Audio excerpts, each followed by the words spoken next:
Hola hermanos, espero que estéis bien en estos días complicados.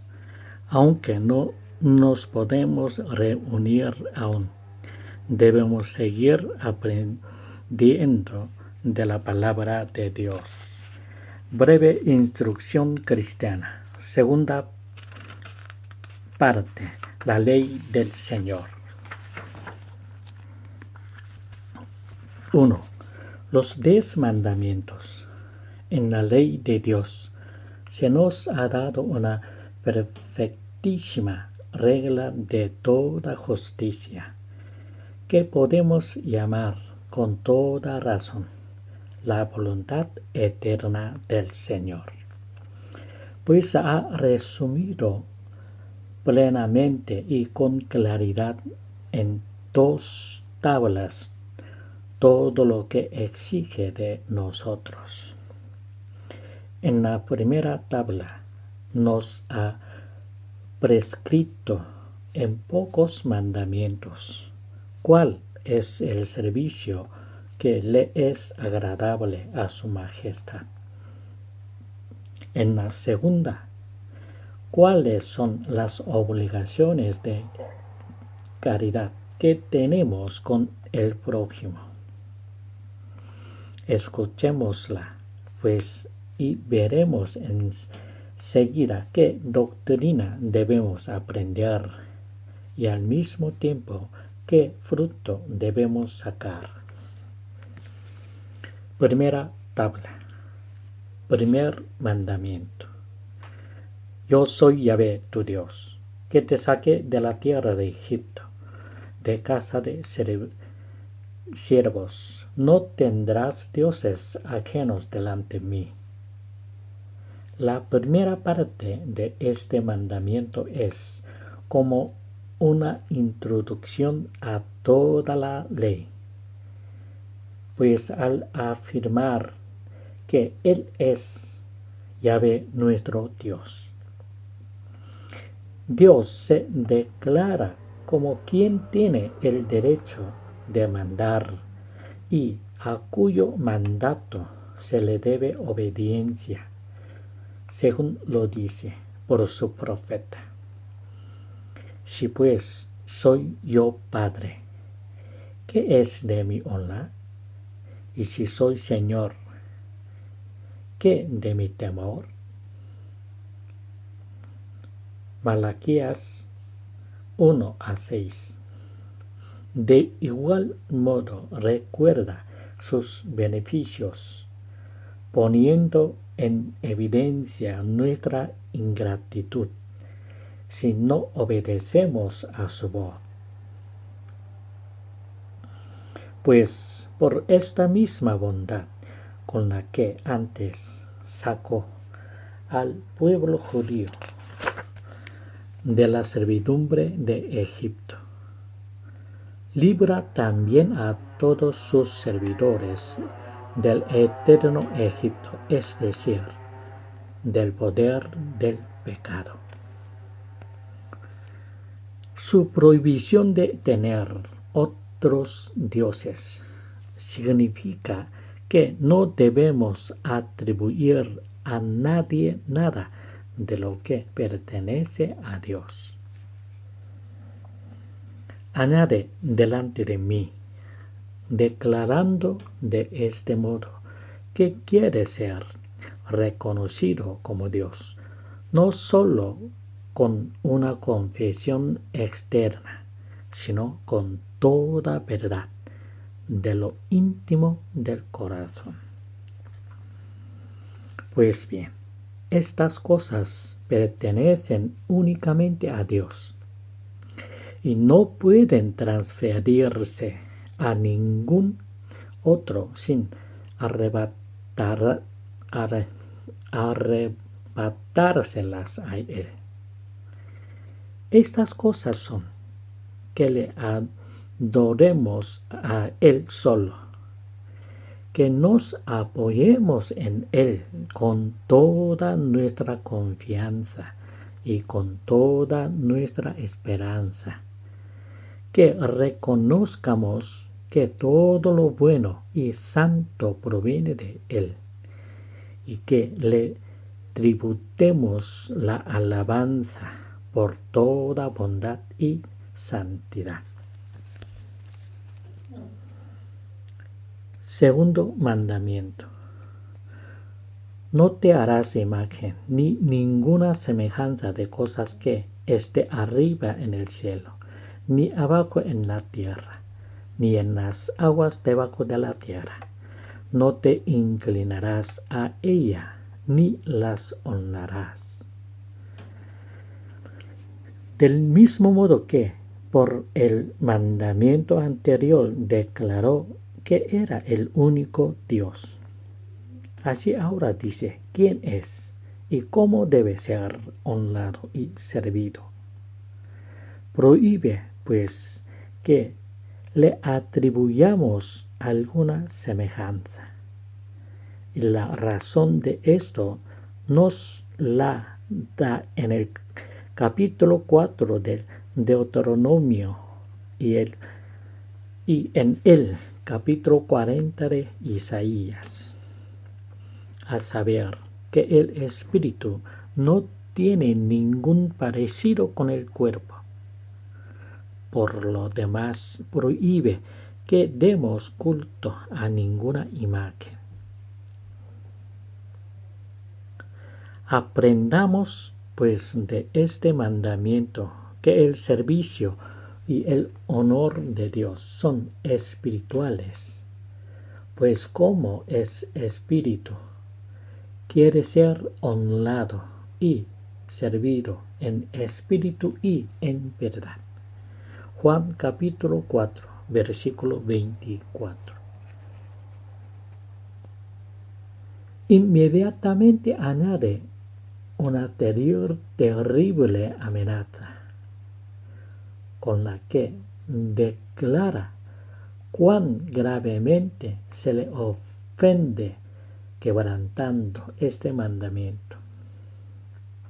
Porque yo soy Yahvé tu Dios, fuerte, celoso, que visita la maldad de los padres sobre los hijos, hasta la tercera y cuarta generación de los que me aborrecen, y hago misericordia a millares, a los que me aman y guardan mis mandamientos. Que es como si dijera que Él es el único en quien debemos descansar, que no soporta pongamos a nadie a su lado, e incluso que vengará su majestad y su gloria si algunos la transfieren a las imágenes o a cualquier otra cosa, y no de una vez para siempre, sino en los padres, hijos y descendientes, es decir, en todos. Mientras imiten la impiedad de sus padres, del mismo modo que manifiesta su misericordia y dulzura a los que le aman y guardan su ley. En todo lo cual nos declara la grandeza de su misericordia, que la extiende hasta 1000 generaciones, mientras que solo asigna 4 generaciones a su venganza. Tercer mandamiento. No tomarás el nombre de Yahvé, tu Dios, en vano, porque no dará por inocente Yahvé al que tomaré su nombre en vano. Nos prohíbe aquí abusar de su santo y sagrado nombre en los juramentos para confirmar cosas vanas o mentiras, pues los juramentos no deben servirnos para placer o deleite, sino para una justa necesidad, cuando se trata de mantener la gloria del Señor o cuando es necesario afirmar algo que sirve para edificación. Y prohíbe terminantemente que manchemos en lo más mínimo su santo y sagrado nombre. Por el contrario, tenemos que tomar este nombre con reverencia y con toda dignidad, según lo exige su santidad. Trátese de un juramento que nosotros pronunciemos o de cualquier cosa que nos propongamos delante de Él.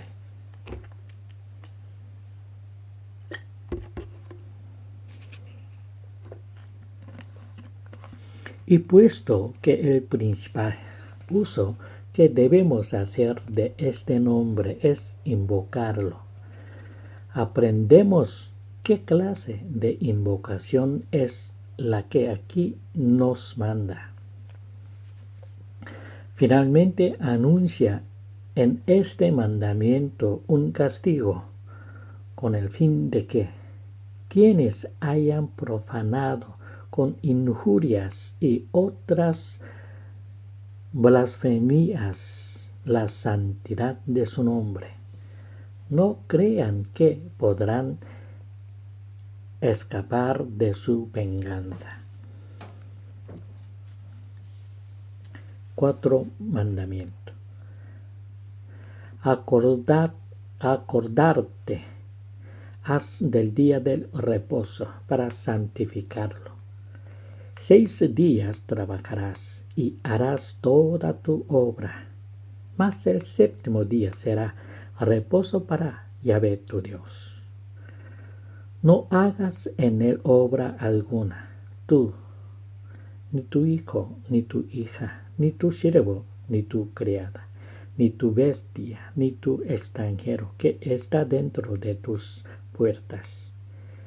Porque en 6 días hizo Yahvé los cielos y la tierra, la mar y todas las cosas que en ellos hay, y reposó en el séptimo día. Por tanto, Yahvé bendijo el día del reposo y lo santificó. Vemos que ha promulgado este mandamiento por 3 motivos.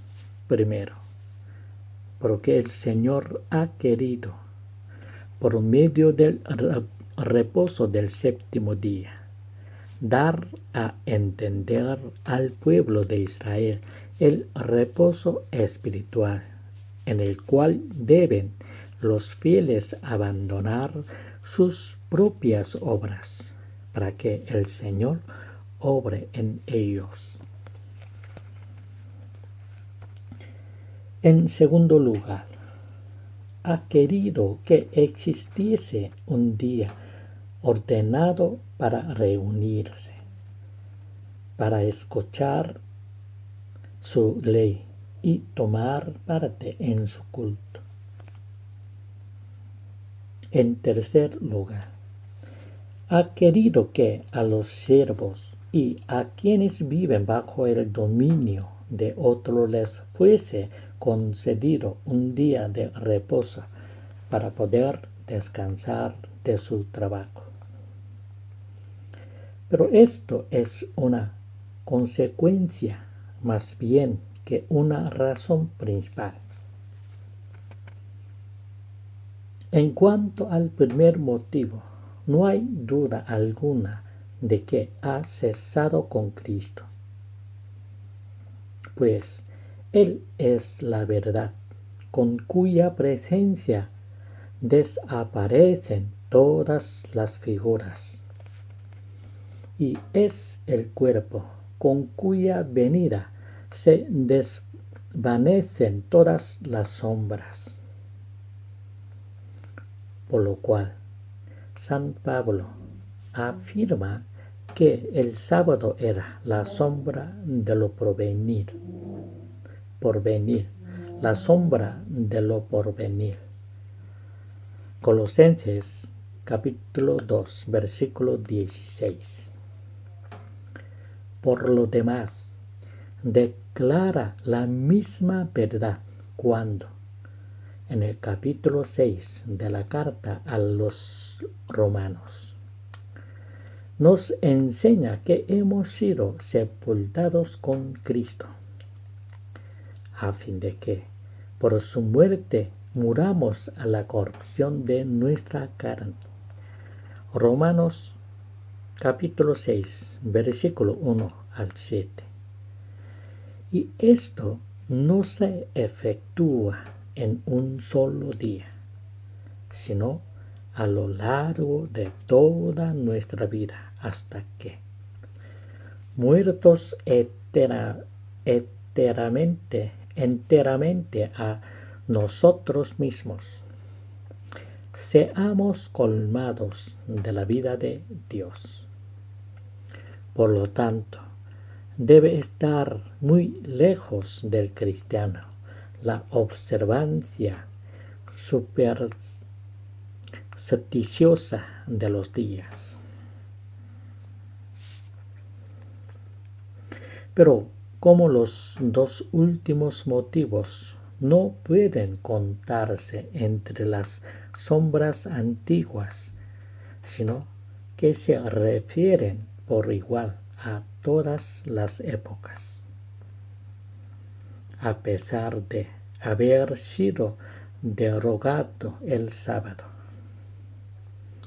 todavía tiene vigencia entre nosotros el que escojamos algunos días para escuchar la palabra de Dios, para romper el pan místico de la cena y para orar públicamente,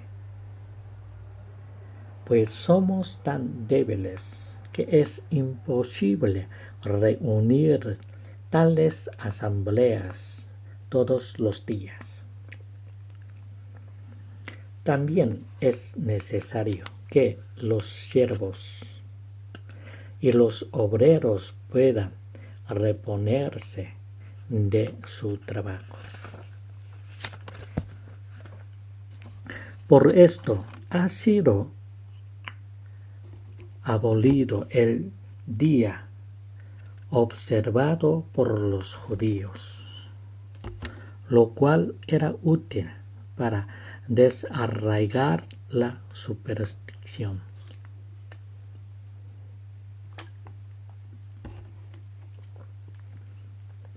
Y se ha destinado para esto práctica otro día, lo cual era necesario para mantener y conservar el orden y la paz en la iglesia.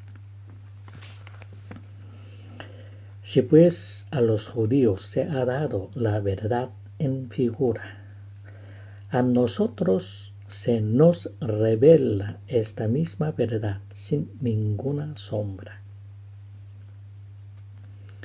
Primeramente, para que consideremos toda nuestra vida un sábado, es decir, reposo continuo de nuestras obras, para que el Señor obre en nosotros por medio de su Espíritu.